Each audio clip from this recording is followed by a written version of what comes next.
ఎంజీఆర్ తర్వాత తమిళ రాజకీయాలు శాసించిన ఒకే ఒక్కడు విజయ్. అంతటి సినీ ప్రజాదరణతో పాటు రాజకీయ ఆదరణ సైతం పొందిన ఏకైక సినీ హీరో విజయ్. జయలలిత అయిన ఎంజీఆర్ రాజకీయ వారసురాలుగా రాణించారేమో కానీ విజయ్ మాత్రం ఎలాంటి షేడ్స్ లేని షేర్.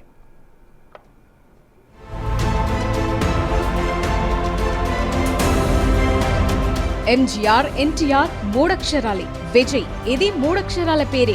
ఆ ఇద్దరిలా విజయ్ సైతం ప్రస్తుతం రాజకీయ పార్టీ పెట్టి విజయం సాధించిన వీరుడిగా పేరు సాధించారు. ఎంజీఆర్ తరువాత ఆ స్థాయి గుర్తింపు పొందిన నటుడు మాత్రం రజనీకాంత్. ఆయన సమకాలీనుడు. కమల్ కూడా అంతే సమానమైన ఇమేజ్ ఉన్నవాడు. వీరితో పాటు విజయకాంత్ కి కూడా అదే స్థాయిలో మాస్ ఇమేజ్ ఉండేది. కానీ వీరెవరూ కూడా ఎంజీఆర్ స్థాయిలో రాజకీయ విజయాలు సాధించలేకపోయారు.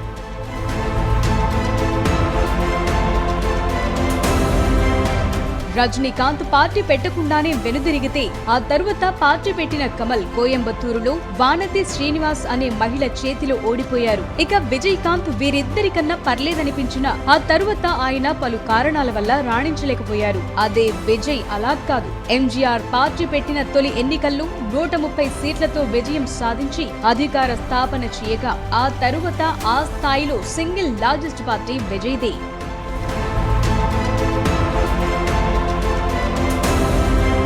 ప్రస్తుతం తమిళనాట ఎంజీఆర్ తరువాత అంతటి మొనగాడే లేడు. ఇప్పటి వరకు తమిళనాడులో ఎందరో నటులు పార్టీలు పెట్టగా వారందరిలోకి విజయ్ ఒక్కడే ఈ మాత్రం విజయమైనా సాధించారు.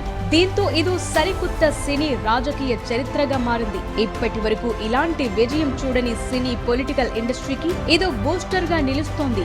ఇప్పుడు స్టాలిన్ కరుణ వారసుడు కాగా జయ ఎంజీఆర్ కి వారసురాలిగా నిలవగా ఇలాంటి ఏ రాజకీయ వారసత్వం లేని ఒకే ఒక్కడిగా నిలిచాడు విజయ్. తనకంటూ ఒక ప్రత్యేకమైన ఓటు బ్యాంకును సంపాదించుకుని సత్తా చాటాడు. గతంలో విజయకాంత్ సింగిల్ లార్జెస్ట్ అపోజిషన్ పార్టీగా నిలిచినా ఇలా సింగిల్ లార్జెస్ట్ పార్టీగా మాత్రం అవతరించలేదు.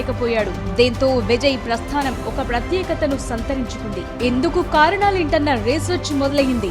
ఇప్పుడు తమిళ రాజకీయాలకే కాదు దేశవ్యాప్తంగా ఉన్న ఇండియన్ సినీ పాలిటిక్స్ లో విజయ్ ది ఒక స్పెషల్ చాప్టర్ గా నిలుస్తోంది.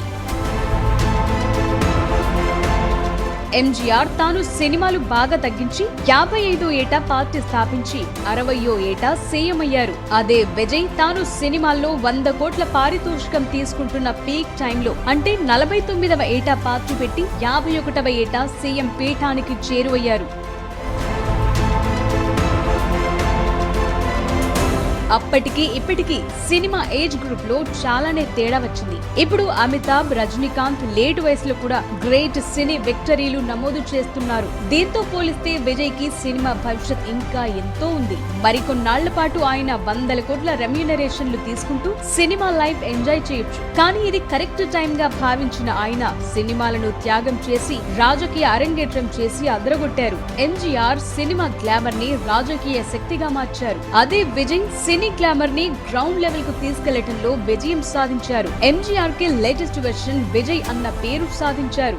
ఎంజీఆర్ రాజకీయ ప్రస్థానం విజయ్ రాజకీయ ప్రస్థానానికి పోలిక ఎలాంటిదో చూస్తే తమిళ రాజకీయాల్లో ఎంజీఆర్ ఒక లెజెండ్ అయితే ప్రస్తుత పరిణామాల్లో విజయ్ దళపతి ఆ వారసత్వాన్ని మరింత అడ్వాన్స్డ్ గా కొనసాగిస్తున్నారు. ఇద్దరికి మాస్ ఇమేజ్, ఫ్యాన్ బేస్ పుష్కలంగా ఉంది. ఎంజీఆర్ తన సినిమాల్లో ఎక్కువగా పేదల పాలిట పెన్నిదిగా కనిపించారు. అంతేకాదు అన్యాయాన్ని ఎదురించే వ్యక్తిగా ఎక్స్పోజ్ అయ్యారు. విజయ్ కూడా తన సినిమాల్లో అదే రకమైన సామాజిక సందేశాలిస్తుంటారు. దీంతో పాటు బలమైన అభిమాన సంఘాలను నిర్మించుకున్నారు. నిజానికి ఎంజీఆర్ కి జయలలిత కన్నా మించి మహిళా ఓటర్ల అభిమాన బలముంది. ఇప్పుడు విజయ్ కి మహిళా ఓటర్లతో పాటు యువత సైతం సపోర్ట్ చేసినట్టు కనిపిస్తుంది. అప్పుడు ఇప్పుడు ఎంజీఆర్ విజయ్ కి ఉన్న ఒకే ఒక్క సమానమైన పోలిక ఏదంటే ఇద్దరు డిఎంకేని ధీటుగా ఎదుర్కోవటం. ఇక్కడే విజయ్ ని మోడర్న్ ఎంజీఆర్ అనాల్సి వస్తోంది. ఇద్దరు కలిసి చేసిన అతి ముఖ్యమైన పని డిఎంకే కి ప్రత్యామ్నాయంగా నిలవటం. అదే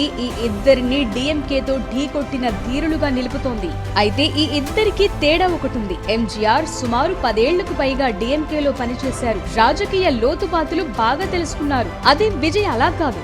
ఏ పొలిటికల్ పార్టీలో చేరలేదు. నేరుగా రాజకీయాల్లోకి వచ్చి పార్టీ స్థాపించి ఆపై ఎన్నికల బరిలోకి ధైర్యంగా దూకేశారు. ఆపై విజయం విజయం సాధించారు. ఈ విషయంలో విజయ్ ఎంజీఆర్ కన్నా దేశాలిగా చెప్పాల్సి ఉంటుంది. ఇక ఇరువురి ప్రచార శైలి ఎలాంటిదో విశ్లేషిస్తే ఎంజీఆర్ రోడ్ షోలు, సినిమా పాటలు, రేడియో ప్రచారాలపై ఎక్కువగా ఆధారపడ్డారు. అదే Vijay social media, digital media, data analytics పై డిపెండ్ అవుతున్నారు.